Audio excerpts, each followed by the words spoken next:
একটু একটু বোনা স্বপ্নের জাল, একটু রচনা করা স্বপ্ন সকাল, ধাপে ধাপে সামনে এগিয়ে চলা, নিজের কথাগুলো নিজে বলা। বসে থাকা নয় তো আর এখন সময়ে সব জানবার, তিমির অন্ধকার ভেঙে চুরে এসে গেছে দিন আলো আনবার।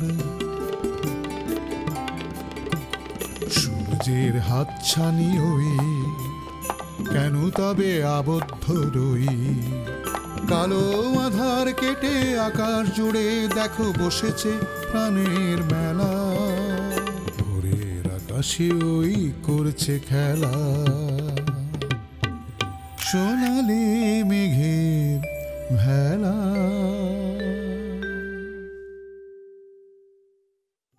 ওহো মা, তুমি যেতে দিলে কেন? আরে বৌমা বললো তুই জানিস, তাহলে আমি ওকে কিভাবে আটকাই? আবার আটকালে তো তখন দোষ দিতিস। সত্যিও নিমগ্ন মেয়ে, তোমার বিশ্বাস না হলে কথা বলে দেখো। তোমার পেয়ারের বন্ধুর সাথে আমার কথা বলার কোনো ইচ্ছে নেই। মা, আমি একটা টিভি নাটকে চান্স পেয়েছি, এই মাত্র ডিরেক্টর ফোন করে জানালো। কি বলছিস তুই? তুই নাটক করবি? টিভি নাটক? ঝগড়া করেছিস? ঝগড়া করার জন্য সময়ও নাই, এনার্জিও নাই। আমি চাই অ্যাক্টিং করতে, আর আকাশ সেটা মানবে না। আকাশের কথা হচ্ছে অ্যাক্টিং আমাকে ছেড়ে দিতে হবে। Aunty, who is this man? উনি তোমার আঙ্কেল। এই বাড়িতে থাকে? থাকতে পারে, জানি না।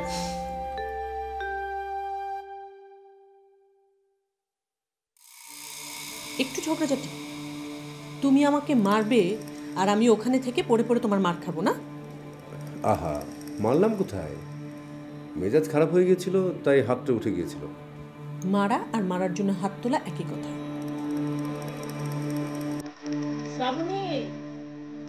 নাস্তা খাও, মা পাঠিয়েছে আর আমি জানিয়ে এসছি।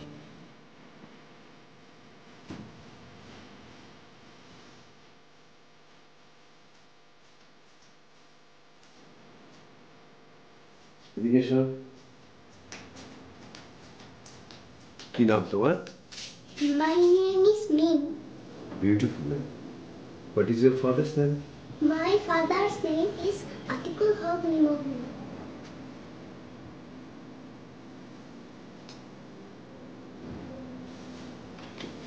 Take it.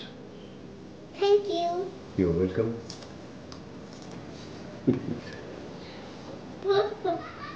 অনন্যা, এই তোর ভাইয়াকে একটা ফোন করতো। এত রাত হয়ে গেল, এখন ফিরছে না কেন? ভাইয়াকে আমি ফোন করতে পারবো না বাবা।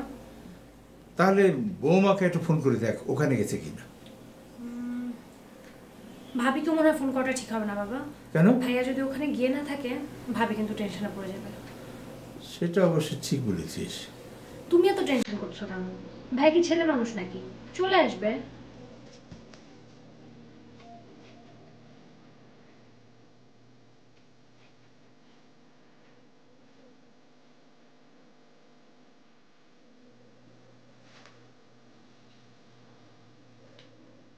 আগডুম বাগডুম ঘোড়াডুম সাজে, ঢাক ঢোল সাজে বাজে। বাহ, ভেরি গুড। কি তুমি এখনো নাস্তা খাওনি? খেয়েছি তো।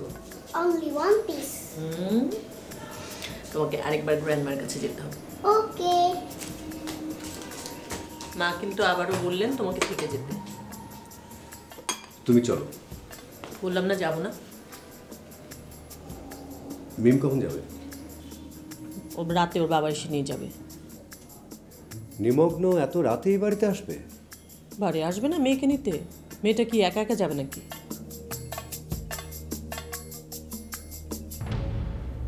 এত রাত পর্যন্ত এই বাড়িতে মেয়েটাকে রেখেছে কেন? নিমগ্ন সকালে এসে ওকে দিয়ে যায়, সারাদিন ও মায়ের সাথে থাকে। মায়ের সারাটা দিন ওর সাথে ভালোই কাটে, আর নিমগ্ন যেখানে খুশি সেখানে নিশ্চিন্তে যেতে পারে। তুমি তাহলে এই জন্য এই বাড়িতে এসেছো? এই জন্য মানে? এর মানে তোমার ওই বন্ধু নিমগ্ন নাকি নাম, ওর সাথে দেখা করার জন্য এসেছো? হ্যাঁ, সেটা বলতে পারো। এতদিন পর বেচারা এসেছে, ওকে একটু সময় দেই।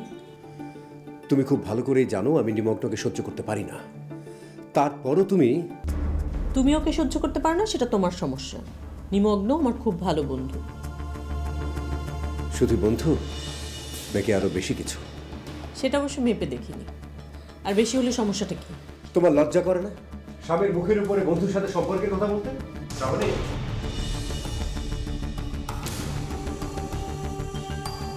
আচ্ছা, আমি যদি ভুল না করে থাকি আমি সাবমিট দেই, রাইট?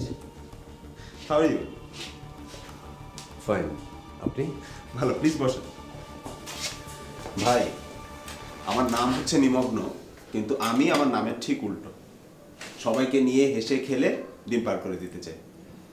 শ্রাবণী, দেখো, একে বলে ভালোবাসা। তুমি চলে এলে, পিছন পিছন সাব্বির ভাইয়া চলে এলো। একদিনও তোমাকে ছাড়া থাকতে পারবে না। সাব্বির ভাই, থ্যাঙ্কস। হাজব্যান্ড ওয়াইফের রিলেশনটা আসলে এরকমই হওয়া উচিত। আমি কিন্তু এই সব কিছু দেখতেই বাংলাদেশে ফিরে এসেছি। আমার নিজের জীবনে তো আর হলো না, অন্যের ভালোবাসা দেখেই আনন্দ।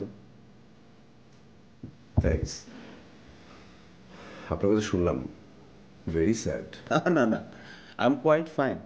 কেউ থাকলে ভালো, না থাকলেও কোনো দুঃখ নেই। তারপর বলেন, কেমন চলছে? হ্যাঁ, ভালোই চলছে। নিমগ্ন, তুমি চা খাবে? না বাবা, বিকেল থেকে এ পর্যন্ত 5 কাপের উপরে চা খেয়েছি, আর না। বন্ধুদের সাথে থাকলে তোমার তো কোনো লিমিট থাকে না। তা তো থাকেই না, এতদিনের পুরনো বন্ধু। ও সাবির ভাই, আপনি আজ রাতে থাকছেন তো? না রে ভাই, অফিস থেকে ফেরার পথে দেখা করে গেলাম, এক্ষুনি চলে যাব। সে কি, শ্বশুর বাড়িতে এসে জামাই না থেকেই চলে যাবে? এটা হয় নাকি? না, আসলে বাসায় বাবা মা একা তো, তাছাড়া বাবা আজকে একটু sick. Oh, I see. Okay, good night. থেকে যাও, মা কিন্তু খুব রাগ করবেন। আমি মাকে বলে যাচ্ছি, এতদিন পরে পুরনো বন্ধুকে পেয়েছো, একটু আড্ডা দাও। না না সাবির ভাই, আমিও বেরোবো, রাত হয়ে গেছে। শ্রাবণী, চলো পরে দেখা হবে। চলো। না না না, শিডিউল পেছানো যাবে না। তুমি অন্য ক্যামেরা বুকিং দাও। হ্যাঁ হ্যাঁ হ্যাঁ, কনফার্ম হলে আমাকে জানাও। আসতে পারি? আরে আসুন আসুন, বসুন। চা বলি? না, আমি অসময়ে চা খাই না।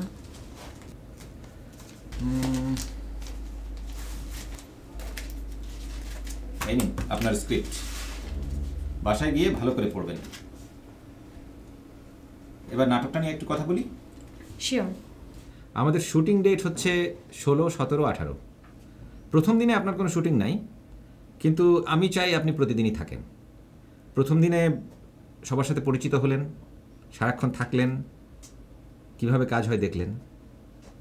যাক, ভালোই হলো। আমি নিজেই আপনাকে বলতাম। এটা আপনার প্রথম নাটক, স্ক্রিপ্টটা ভালো করে মুখস্থ করে আসবেন। আর কোনো ব্যাপারে কোনো প্রশ্ন থাকলে হেজিটেট না করে ফোন করবেন। জি আচ্ছা। আর 14 তারিখ বিকেল 4টায় আমাদের পিপিএম আছে, আপনি থাকবেন। পিপিএম?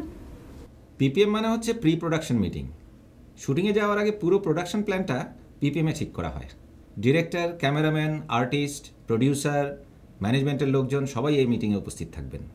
একটা দৃশ্যের শটগুলো কীভাবে নেওয়া হবে, লাইট কেমন হবে, সেট কেমন হবে, আর্টিস্টের অ্যাক্টিং প্যাটার্ন, কস্টিউম, এর সব কিছুই আগে থেকেই ঠিক করে নেওয়া হয় পিপিএমে। যাক, নতুন একটা কিছু শিখলাম। কাজ করতে করতে আরও অনেক কিছু শিখে যাবেন। আচ্ছা, ভালো কথা, আপনার ছবি আছে? পাসপোর্ট সাইজের ছবি সাথেই আছে, আর বাসায় ফ্যামিলি ফটো। না না, ওসব ছবি তো হবে না, ফটো সেশন করা ছবি লাগবে, মিডিয়াতে পাঠাতে হবে। ওরকম ছবি তো নেই। তুলে ফেলেন, শুধু এই নাটকের জন্য না, ভবিষ্যতেও এই ছবিগুলো আপনার কাজে লাগবে। আপনার পরিচিত কোনো ভালো স্টুডিও আছে যারা এরকম কাজ করে? আচ্ছা, আমি একটা স্টুডিওর ঠিকানা দিচ্ছি, এখানে চলে যান। ওনার নাম আদিত্য আশরাফ, খুব ভালো ফটোগ্রাফি করেন। ওনার সঙ্গে যোগাযোগ করে ছবি তুলে নেবেন। আপনি যদি একটু ফোন করে দিতেন। আপনি নিজেই কথা বলেন, মিডিয়াতে কাজ করা শুরু করেছেন, এসব কিছু আপনাকে চিনতে হবে। ফোনে ওনার অ্যাপয়েন্টমেন্ট নিয়ে নেন। আদিত্য আশরাফ মাই ডিয়ার লোক, আশা করি কোনো সমস্যা হবে না। ওকে, আমি কল দিচ্ছি। Very good. অনন্যা, বিদ্যুৎদা আপনাকে রেফার করেছেন। আপনি ভালো করলে উনিই সবচেয়ে বেশি খুশি হবেন, বুঝতেই পারছেন। I will try my level best Ashiq ভাই। Best of luck. Assistant director Ripon আপনার সাথে যোগাযোগ করবে। ওকে, আমি কি আজ উঠবো? জি, উঠতে পারেন।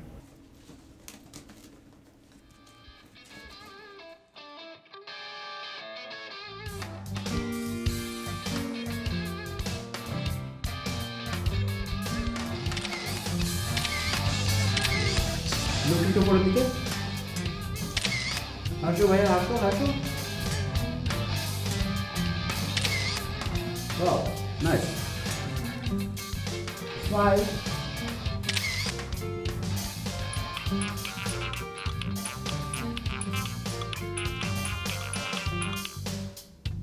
হ্যালো।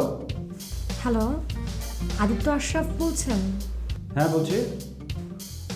আমি আপনার সাথে একটা ফটো সেশনের ব্যাপারে কথা বলতে চাচ্ছিলাম। আপনার নাম? আমার নাম অনন্যা খন্দকার। অনন্যা খন্দকার, নতুন? জি না, বলছিলাম আপনি নতুন কি না, এমন কোনো নাম আমি মিডিয়াতে শুনেছি বলে মনে হয় না। জি, এটাই আমার প্রথম কাজ। ও আচ্ছা, ঠিক আছে। আপনার হাতে কি এখন সময় আছে? হ্যাঁ আছে। তাহলে কাজ করুন, আপনি এক্ষুনি আমার স্টুডিওতে চলে আসুন, সামনাসামনি বসে কথা বলুন। স্টুডিওর ঠিকানা আছে আপনার কাছে? জি, আমার কাছে আপনার কার্ড আছে। ওকে, চলে আসুন তাহলে। জি, আমি এখনই রওনা হচ্ছি। ওকে, থ্যাংক ইউ।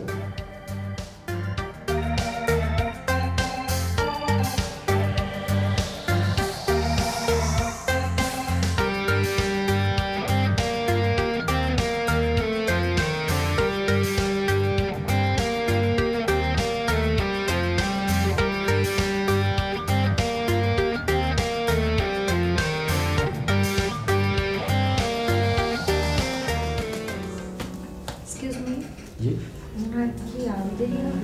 বলুন তো, উনি একটু ছবি তুলছেন, ছবি তোলা শেষ হলে বের হবে, আপনি একটু বসেন।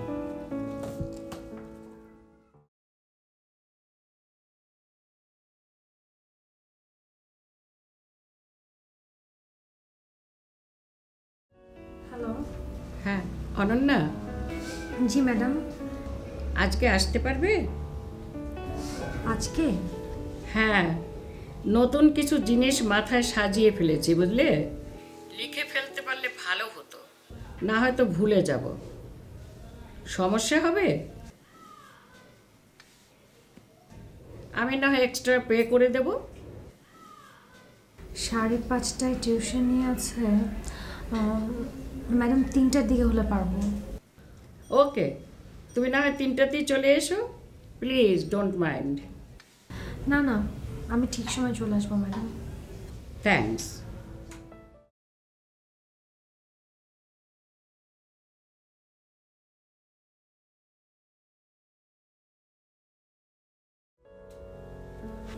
কাল প্রিন্ট পাবো ভাইয়া? খুব জরুরি? তাহলে আর সন্ধ্যায় নিতে পারো। না থাক, কাল সকালে একবার নিয়ে নেব। ওকে, আসি ভাইয়া। আপনি?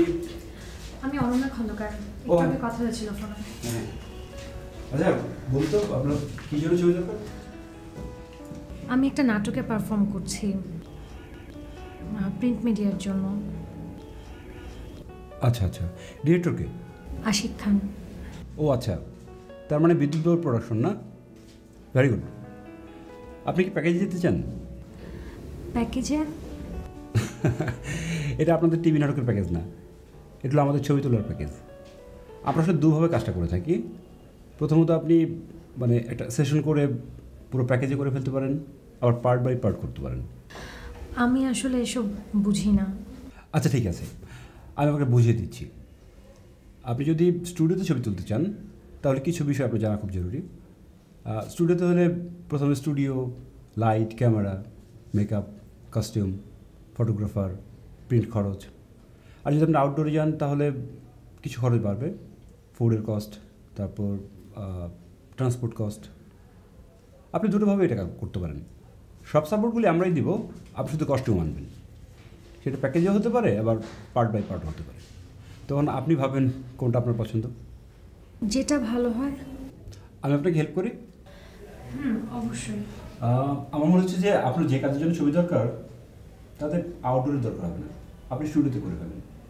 আর সেক্ষেত্রে এক শিফটের ব্যাপার, আপনি একটা প্যাকেজ নিতে পারেন। আমরা এক শিফটে নর্মালি 12,000 টাকা নেই, তবে আপনাকে যেহেতু বিদ্যুৎবাবু পাঠিয়েছেন আপনি 10,000 দিলেই চলবে। 10,000? কেন, বেশি মনে হচ্ছে? আমি কিন্তু এর নিচে পারবো না ভাই। তা কবে আসবো? কাল না, আপনি পরশু সকাল 10টায় চলে আসেন। আর যাওয়ার আগে কিছু অ্যাডভান্স করে যাবেন।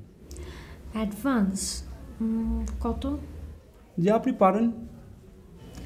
আমি তো আসলে টাকা নিয়ে বের হইনি সাথে, 500 দিলে হবে? না 500 দেওয়ার দরকার নেই, আপনি পরশু কস্টিউম নিয়ে চলে আসেন, টাকাগুলো হয় পরে দেবেন। হ্যাঁ, কি ধরনের কস্টিউম? আপনি যেহেতু মিডিয়াতে ছবি দেবেন, কিছু ফ্যাশনেবল কস্টিউম দরকার। এক সেকেন্ড, পিন্টু জি ভাই। আপনাকে ছবিগুলো দেখো। আচ্ছা আচ্ছা, আপনি কি ছবিগুলো দেখতে থাকুন, আমি আসছি।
মায়ের মাথা থেকে কলের পানি লাইন গল গল করে রক্ত পড়তেছিল। আমি 2 হাত দিয়ে রক্ত সাইপা ধরে রাখতে পারতাছিলাম না, আমার 2টা হাত রক্তে লাল হয়ে যেতেছিল খালাম্মা। এখন কি অবস্থা? একটু ভালো খালাম্মা। জানেন 60টা সেলাই লাগছে খালাম্মা। খালু জান যদি টাকা পয়সা না দিত তাহলে মায়ের ডারে বাঁচাইতে পারতাম না খালাম্মা। মেয়েটাকে ওষুধপত্র ঠিক মতো খাওয়াচ্ছিস তো? হ্যাঁ খালাম্মা। শোন, ভালো মন্দ খাওয়াবি, বুঝলি? আচ্ছা খালাম্মা। ভাবি যান কই গেছে? ওর বাপের বাড়ি। কেন, ঝগড়াঝাটি হয়েছে? কেন ঝগড়া হবে কেন? খালাম্মা মাইন্ড করেন না, আমরা 7 বাড়ি কাম কইরা খাই, জাগো বাড়ি কাম করি, হ্যাঁ গো আপন মনে করি। আমারে লুকাইয়া কি হইব? আমি সবই জানি খালাম্মা। কি জানিস? এই যে ভাবি জানে বাচ্চা কাচ্চা হইতাছে না দেখা ভাইজানের লগে ঝগড়াঝাটি হইতাছে, আমি সবই বুঝি। বাচ্চা কাচ্চা হচ্ছে না হবে, তাছাড়া ওরা তো ডাক্তার দেখাচ্ছে। ওমা, ডাক্তার ফাক্তারে কাম হইব না, আনসার পীরে তাবিজ লইতে কোন গুল্লির মতন কাম হইব। আনসার পীর কে? খালাম্মা, আনসার পীরে চিনলেন না? যাত্রাবাড়ির বিখ্যাত পীর, মাইসে লাইন ধরে হাত দোয়া লইতে যায়। ওই পীর কি বাচ্চা কাচ্চা হওয়ার ওষুধ দেয়? ওষুধ না খালাম্মা, তাবিজ দেয়। দোয়া পইরা তাবিজে বইরা দেয়। ওই যে উকিল সাহেবের বউ, হ্যাঁ তো বাচ্চা কাচ্চা হইতো না। কত ডাক্তার কবিরাজ যাহাইছে, কাম হয় নাই। যেই মাসে আনসার পীরের তাবিজ লইছে সেই মাসেই পোয়াতে হইছে। অহন 7 মাস চলতাছে।